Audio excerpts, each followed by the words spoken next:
premiers en fait qui ont montré la pollution en mer, eh ben, en fait, c'est des explorateurs qui sont passés par le 7e continent de plastique et qui ont vu en fait qu'à des milliers de kilomètres des côtes, on avait une pollution qui était énorme. J'ai monté ma première mission en 2011 avec un scientifique et un photographe. On a affrété un bateau à partir de Los Angeles et on est allé au cœur de ce continent de déchets et on est tombé nez à nez avec cette pollution plastique.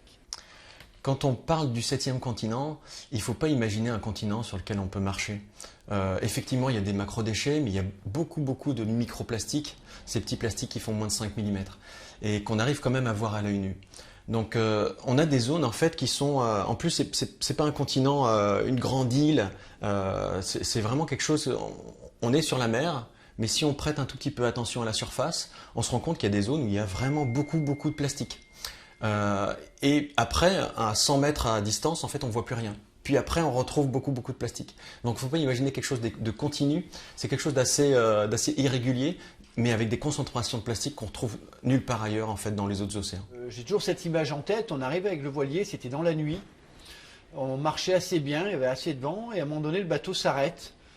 Plus de vent, plus rien. Et donc, on sort, on est un peu surpris. Et là, on peut constater qu'autour de nous, en fin de compte, il y avait énormément de plastique, de microparticules de plastique. La mer, c'était un lac. Et avec la frontale, on pouvait éclairer tout ça. Et là, on s'est dit, waouh! Quand on arrive dans ces endroits-là, ce qu'on va voir, en fait, c'est plutôt beaucoup de petits plastiques. C'est comme si vous aviez une soupe avec plein de morceaux de plastique à l'intérieur, et ben c'est pas des choses qu'on va voir ailleurs. Donc il suffit qu'on prenne un bol et effectivement on va se retrouver avec cette soupe de plastique au niveau de ce gyre du Pacifique Nord. Alors un gyre, c'est un courant marin qui a toujours existé. Ça fait comme un vortex, ça tourne en rond. Et avant, en fait, on trouvait du bois dans ces gyres. Maintenant, parce qu'on trouve tous les objets qui flottent, maintenant on trouve beaucoup de plastique. Par contre, il ne faut pas imaginer que tous les plastiques sont là. Si on veut sauver la planète et aller nettoyer ces gyres, ça suffira pas. Malheureusement, en fait, ces plastiques, ils sont partout. Et toutes les expéditions qu'on a pu faire dans tous les océans du monde, systématiquement, malheureusement, on trouve des plastiques. Et on sait très bien, en fait, que les plastiques vont se disséminer dans tous les océans. Il n'y a pas de frontières, en fait, dans les océans. On connaît le gyre du Pacifique Nord, le 7e continent, mais encore plus pollué que ça, c'est devant chez nous, la Méditerranée. Aujourd'hui, on a plus de microplastiques en Méditerranée que dans le 7e continent. Donc là, ça avec des effets qui sont malheureusement catastrophiques. La Méditerranée, c'est un petit peu un laboratoire à petite échelle. On n'a pas besoin maintenant de partir au bout du monde. On sait qu'il y a du plastique dans les océans. Et donc la Méditerranée nous permet de monter des missions moins coûteuses, peut-être plus longues aussi, et tout aussi efficaces que dans un gyre océanique. Quand on pense à des plastiques qui arrivent en mer, on sait que 80% de la pollution, elle vient de la terre. Et après, 20%, ce sont les activités nautiques, la pêche, le tourisme, toutes les activités qu'on peut trouver en mer ou en bord de mer. Et comment ça va se passer en fait pour un sac plastique qui est jeté négligemment à la montagne? Et bien en fait, un sac plastique il va durer à peu près 100 ans. Donc il a largement le temps d'arriver dans un cours d'eau, puis ensuite dans une rivière, dans un fleuve et dans la mer. Et on considère que la mer, c'est le réceptacle final de tous les déchets. On peut habiter à Strasbourg, à Paris, même si on n'est pas au bord de la mer, on pollue l'océan. Quand on parle de plastique de manière générale comme un déchet, on va faire une distinction en fonction de la taille.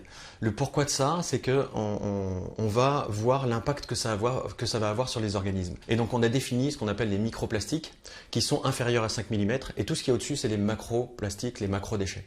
Et c'est pas parce que ça se voit pas que c'est pas dangereux, c'est pire que tout quand ça se voit pas. Parce que ça rentre directement dans la chaîne alimentaire, c'est pire que tout et en plus on peut pas le ramasser. Donc pour que les gens prennent conscience que le plastique, il n'est pas inoffensif, il est dangereux, il faut leur expliquer tout ça. Il faut savoir en fait que le plastique au départ, il était fait pour durer longtemps. Donc on lui a tout mis à l'intérieur de ce plastique pour qu'il ne soit pas attaqué par les ultraviolets, pour qu'il ne soit pas attaqué par les bactéries, il y a plein de choses qui sont mis de produits chimiques qui sont mis dans les plastiques qui vont en fait faire sa composition.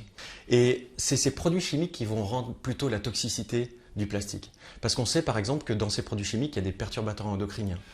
Ces morceaux de plastique, malheureusement, sont hydrophobes, c'est-à-dire qu'ils captent tous les polluants, les métaux lourds qu'ils peuvent trouver sur leur parcours. Donc une fois ingérés dans la chaîne alimentaire, c'est relargué. Là, on parle de bioaccumulation.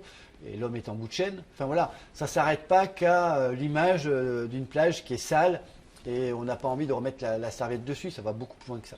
En mer, on a trouvé plus de 100 espèces qui sont connues en fait pour avoir ingéré du plastique et pour que ça ait des effets sur eux. Malheureusement, en fait, pour nous, c'est la moitié de ces espèces, on les mange. Et on imagine par exemple que quand on mange un plat de crevettes, on a 7 particules qu'on est en train de manger. Quand on mange un plat de moules, on a 250 particules. Donc aujourd'hui, l'impact sur l'homme, il n'a pas été démontré, mais comme on sait qu'il y a un impact sur les animaux, forcément, en fait, on imagine qu'il y a aussi un impact sur l'homme.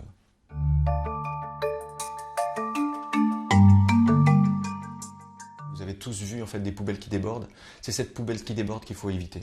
C'est les plastiques évidemment qu'on jette par terre qu'il faut éviter, mais on sait que 10% de nos déchets vont finalement arriver en mer.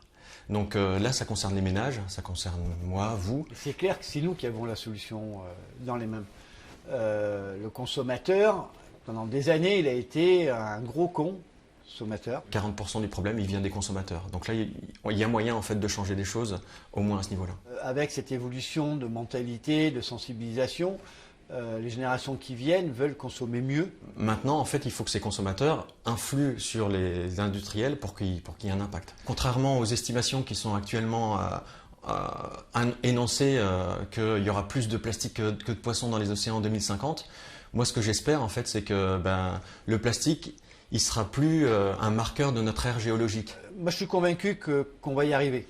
Parce que si on ne libère pas ce message d'optimisme, on ne va pas réveiller le citoyen. On ne va pas donner envie de faire l'effort. Là, il faut qu'on donne l'envie de faire l'effort pour que le monde change.